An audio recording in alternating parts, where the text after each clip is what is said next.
welcome to our first video of our Opting Out series. What's really neat is today I am not by myself. I am here with our first guest for what we're going to call the Extraordinary Zone. What you can call this is a time where I sit down with extraordinary people who have traversed a very difficult path against all odds, against the resistance, didn't turn back, and just kept on going to their amazingness. And I'm thinking, well, why not get these people in here to talk about what it was like for them? I think a lot of us have greatness inside of us, but we tend to allow certain things to just kind of slow us down or sometimes stop us. And I really believe we are community people. So I think it helps to just hear what other people have done and to hear what their stories were and to know that it's not always perfect. I think that whenever we think about stepping outside of our comfort zone and doing something amazing, we think about all the reasons why we shouldn't. And we see other people and we think that it's perfect and gravy for them. So I wanted to get people in here so that you can hear the real story behind all of that. That it's not all gravy, that things come up, that it's always a learning experience. And really it just comes down to having that support and being in a community and connecting. So my special friends, I want you to get comfortable and get ready to get out of your comfort zone and into the extraordinary zone. So here today I have a good friend of mine, James Fosler. Woo! I met you at 6'5"? How many years? I'd say 2012, so it's going on 7 years. 7 years, amazing. And when I met James, it's actually kind of funny. We met a mutual friend through an awesome veteran organization called Heroes Night Out. If you don't know about them, Google them and check them out. They are local to the Central Texas area, specifically Cedar Park. But I was helping them with their fundraiser, and this amazing gentleman offered and volunteered to play for this their first actual fundraiser for free, so that they could have some entertainment. And one of the founders introduced us and asked if I wanted to manage him. And I was like, well, I've never managed anyone before, but if you're okay with that, let's do it. And why not try something new? Exactly. And so we got together, and I just loved talking with him, and I felt like it was just this synergy that we always had, and great ideas and so on. And so we're going to kind of talk to him and kind of really get into his details and dig into his history and really just learn some stuff from all of the gold that he has mined in his experience. I truly believe that we all have unrefined resources that just need to be found, and sometimes we need help or encouragement of hearing someone else's story of doing so. So we're going to kind of go back a little bit and give you guys a little window. And by the way, you can find this awesome guy on Instagram and on Facebook under James Fosler or James Fosler and Broke Down South. We'll get to that later. So in case you're wanting to Google as you're watching this, you can do so. But we're going to kind of go back, and he's going to, I'm going to ask a few questions, but just to kind of introduce in, he spent some time in the Marines. He served our country. Thank you so much. Of course. Thank you. By the way. And in that came out and tell us what it was like for you, I guess, to serve. Sure. Well, I joined the Marine Corps back in 2005, and to be honest, a lot of people always ask me why I joined. I knew I was going to join the military because I needed to have my education paid for, and it was very important to my parents that I get an education. And when it came time to choose which branch.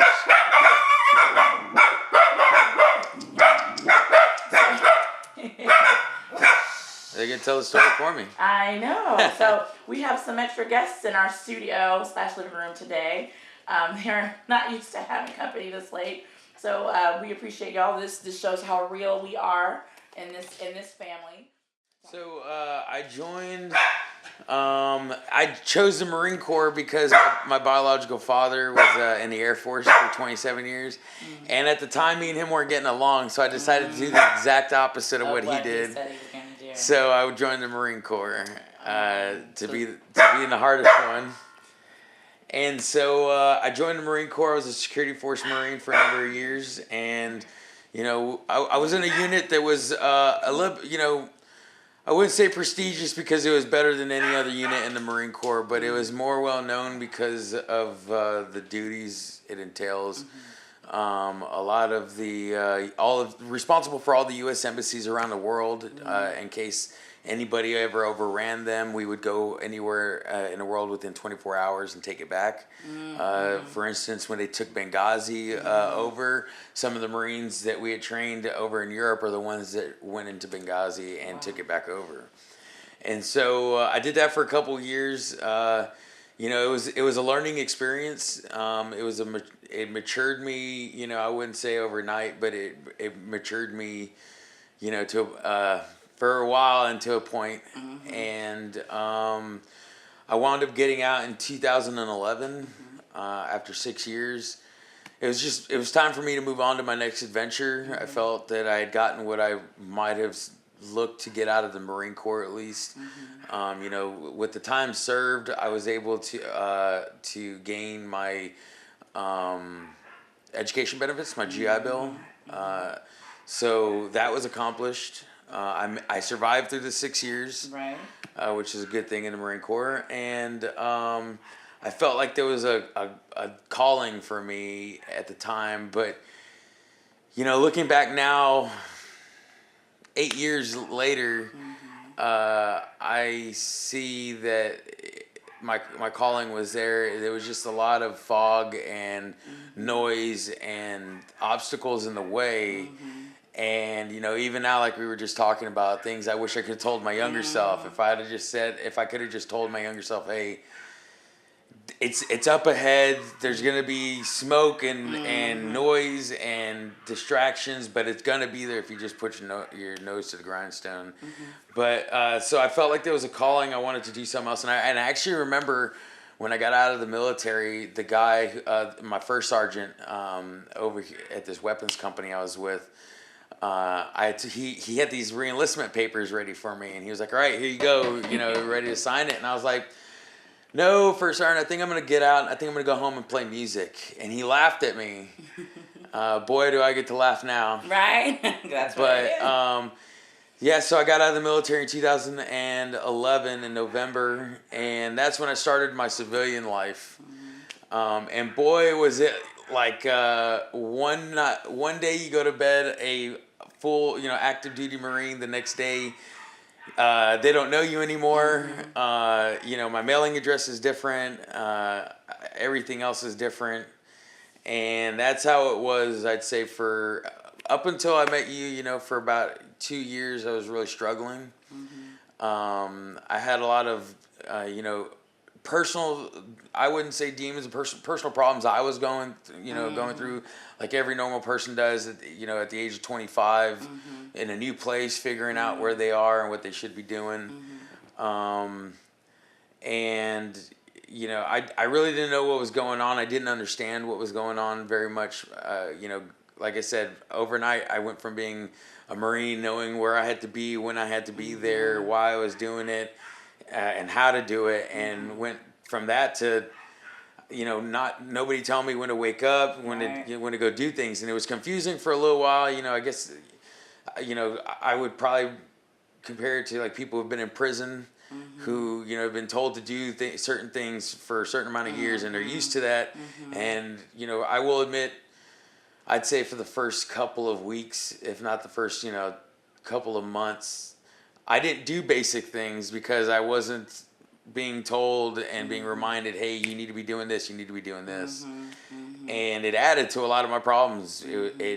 I wasn't paying attention to the problems and dealing with them at the time. I was just leaving them for later.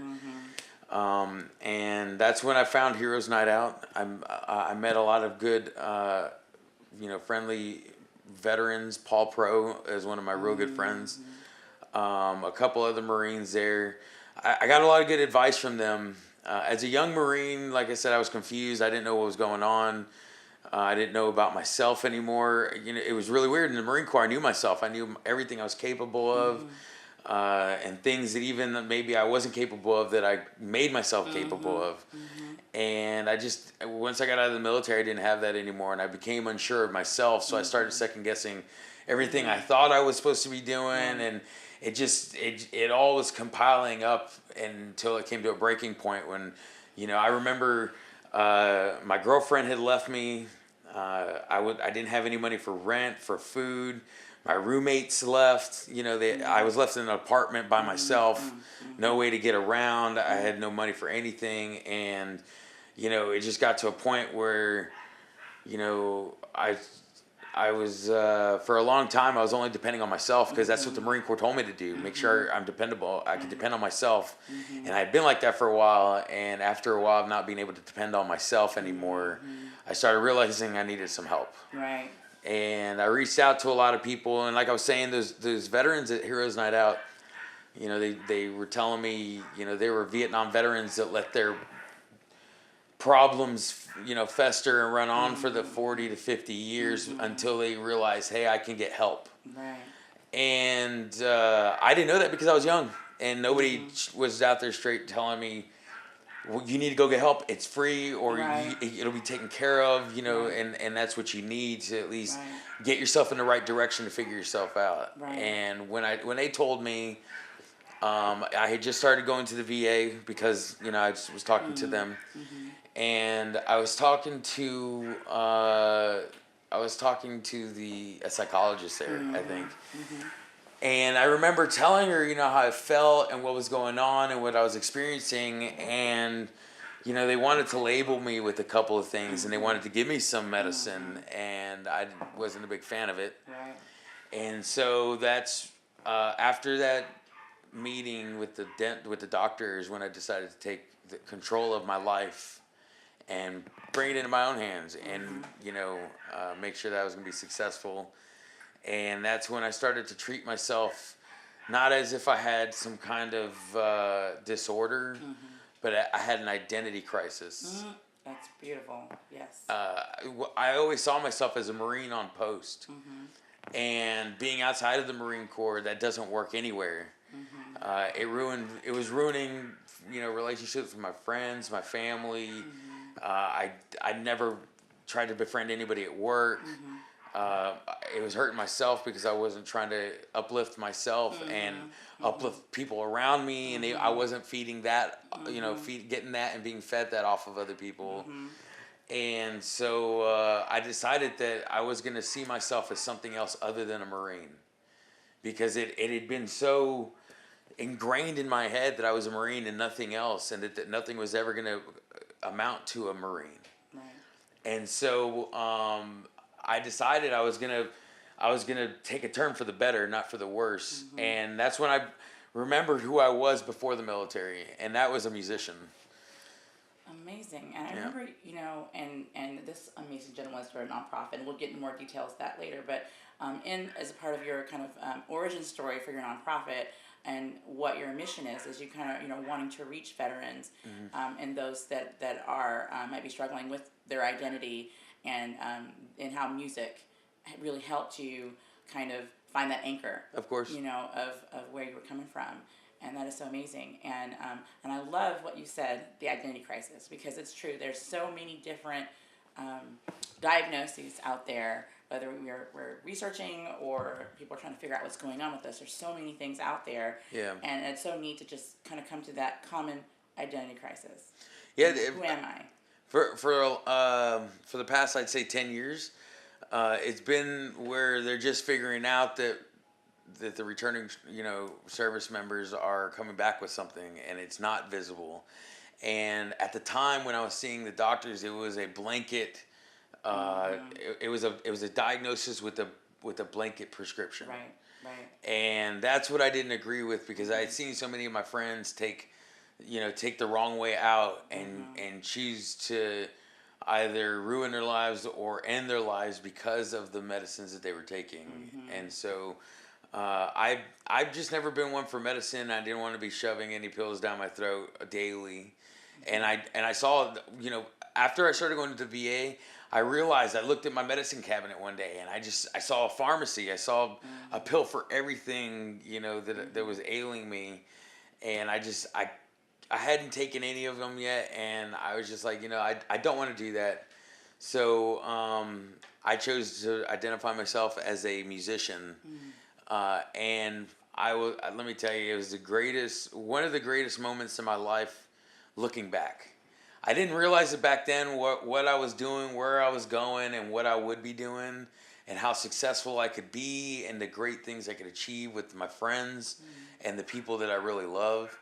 But looking back, that was the change that put me on the path to make sure my life was going to be better, and so I went out and my inspiration was Stoney LaRue.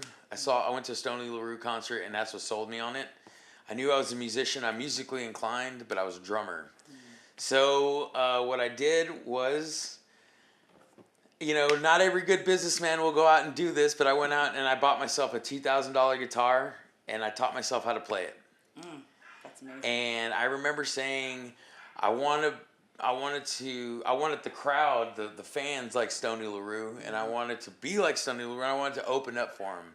So I set my goals right then and there, and I made clear and distinct goals that I would get a band together, I would write some music, and that one day I would open up for Stoney LaRue. And I mean, just those goals, I remember thinking of them back then as stretch goals. I thought it would take me 5 to 10 years. Right. I thought it would take forever, because it was even the confidence I do have in myself and my abilities. I still wasn't a believer at the time, even though I was buying into it 100%. I guess I hadn't. I don't want to say I wasn't a believer. I just didn't see the vision yet. I see exactly what you're saying, and this is a great point of opting out. It's a great way to do it, because you stepped out of what was expected, of the norm, and even though you weren't really sure where you were headed, like you said, okay, this is my goal. I'm going to open up for Stoney LaRue. And although you're back here, and that goal can seem so far away when you're back here, and although you were like, I can't really see exactly how I'm going to get there, but over here, I'm going to take one step at a time. One step at a time. $2,000 guitar, what a way of investing and believing in yourself. There was opt out. You totally opt out in that. It was and teaching yourself how to play. I mean, that is saying I am committed.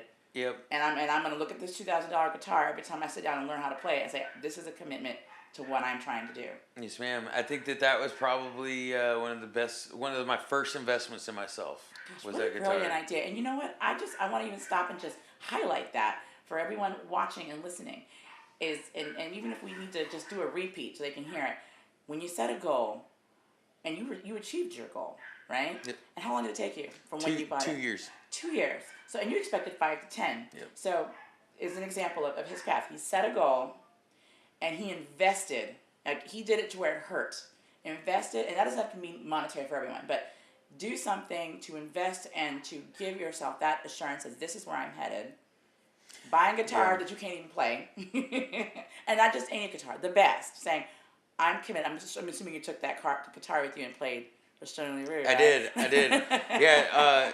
I remember I went and bought the guitar, and I was only playing, in my parents' garage, at my apartment for friends, in backyards and stuff like that. And that's where it started. And funny little story real quick, and I'm going to give a shout out to one of my best friends. Yes. Best friends of 20 years. He's my fiance's brother. His name's Nicholas Fowler. Nicholas. What's up? What's up? Shout out to my friend Hey, Nicholas. Nicholas Fowler. Nightlife. But anyways, he was my roommate at the time, and I went over to Fast Eddie's one night. We were having a couple drinks, and we had befriended the owner, or the GM of the bar. And just one night over some drinks, Nick told him, hey, James plays the guitar. You should let him play here. And he was like, you know what? Without ever hearing me, not hearing a single note, just off of someone else saying, hey, he plays. He said, you know what? He looked at me in my eyes. He said, you know what? Come on Sunday, and I'm going to give you a bar tab. And you can play on Sundays. Let's see how that goes. So I played on Sundays for, I'd say, about 3 months. Every Sunday, whether it was hot, whether it was cold, raining, whatever, I showed up and I played. And I played as much as I could. I saved up all my tip money.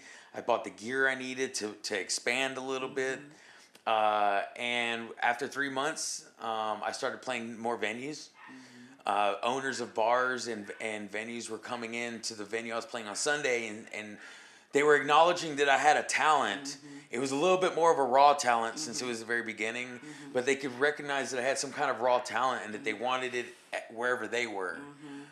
So I started playing more venues, and when I started playing more venues, I started being around more musicians. And when I started being around more like-minded musicians that were there to perform, to do a job, to express themselves, and that were serious about not only living the life, but trying to push it forward. Once I started being around them, we all started to recognize the talent within each other, and that's when my first band was started. When I was playing around people and they were saying, "Hey, I can see that you're working really hard for what you really want. You're out there, you're putting yourself out there, and you have a talent. Let's try to do something." And it snowballed. I love talking about this, but it snowballed from, my first year. I think I played maybe 15 shows. Wow. Wow. For my first year, 15 shows. My second year, I probably played 75. That's amazing. My third and fourth year, 250 a year. Wow.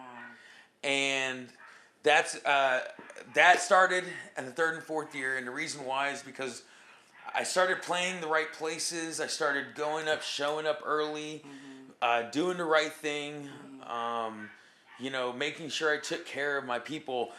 One of the things I said earlier, I had my girlfriend leave me, and the reason why she left me is because when I first started playing music, I was so dead broke I couldn't afford nothing. And I remember before she left me, I was like, "Why are you leaving?" She said, "It's because you don't buy me anything. You don't ever spend money on me." And I felt really bad, and I felt like a failure at the time because of her expectations on who I should be.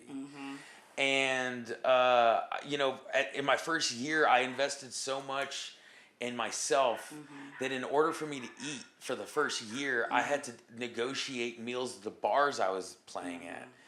Because I was so committed to spending my money, to getting to the gigs, to getting the gear, to making sure that I had all the things I needed to be successful and not have to depend on other people. Right.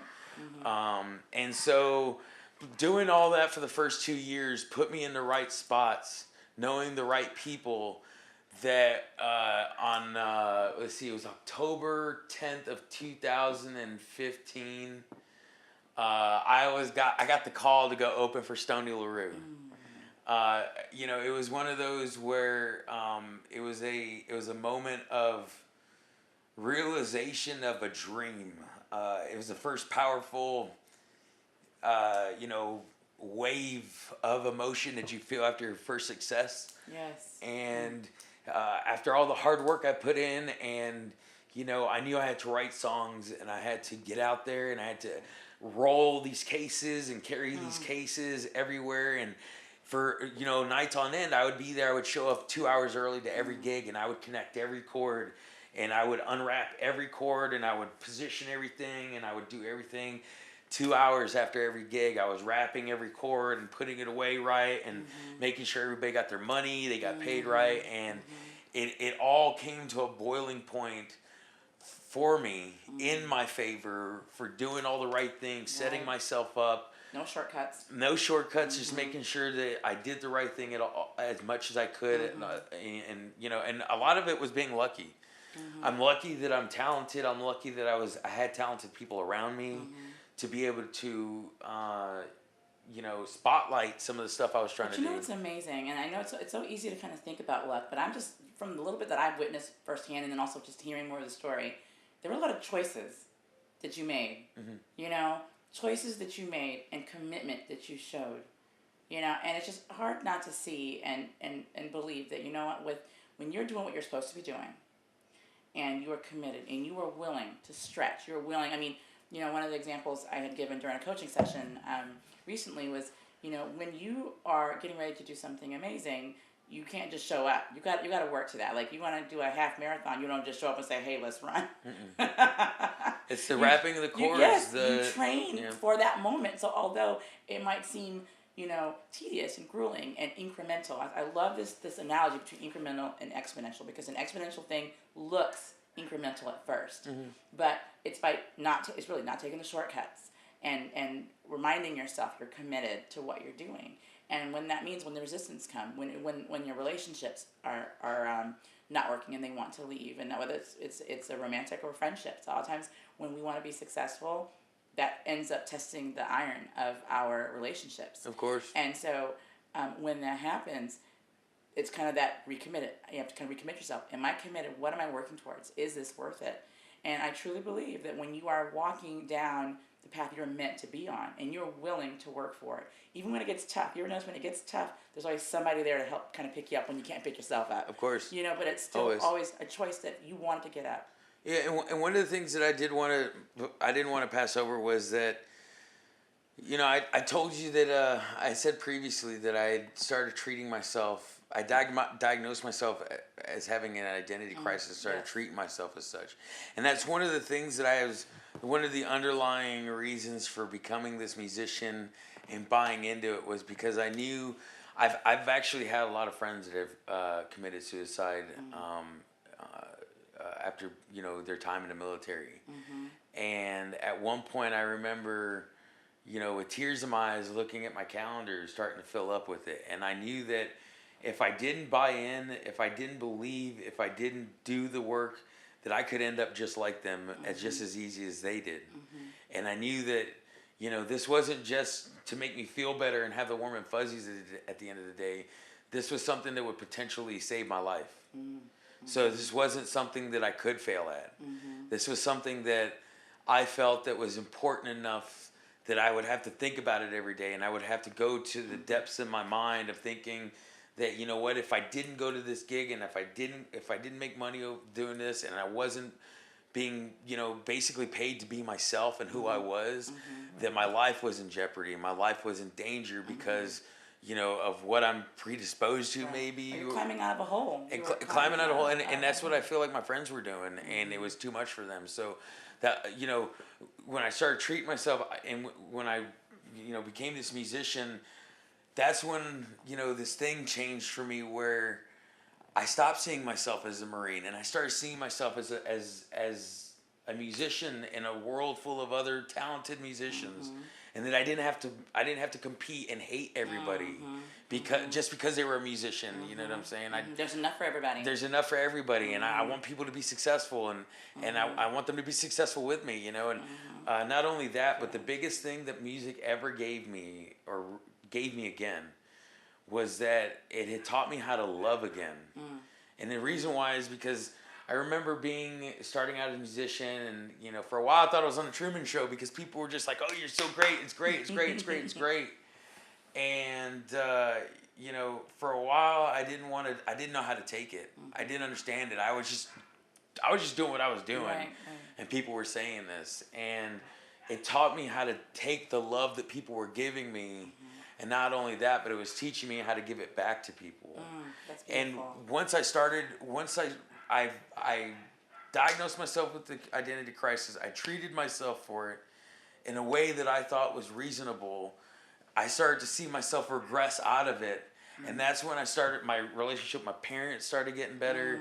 I had girlfriends that would just come and go because not that I was treating them bad, or in a way that they didn't want to be treated, but I didn't know how to be a person in this world. In this world, I knew how to be a person in my world in the military, and it was just completely different. Didn't work out here, and it got me on the right track, and it really affirmed that idea of, I'm not gonna be on a big stage selling 1 million records tomorrow, But not everybody else is either. That's right. So all I can do is keep doing what I'm doing, work towards it, do the right thing, build the relationships. That's right. And cultivate myself. That's right. Because that was more important to me. Right. It was cultivating myself, whatever talents it was. I kind of feel like you're curating a collection within your own self. Right? A jack of all trades. Yes, and taking good care of yourself and seeing the value in what you contribute to others. I mean, I've worked with you, and one of the things I love about working with you is you're so considerate of the people you work with. You're thinking about several steps ahead to make sure that everybody that's working with you is comfortable, and that's a huge trait And something to learn Appreciate from. that, yeah. It's true, and just going into like what you're working towards now, like you're building a nonprofit now, which is huge. What a wonderful feat. So your goal of starting LaRue, and then you take that and say, I want to give back.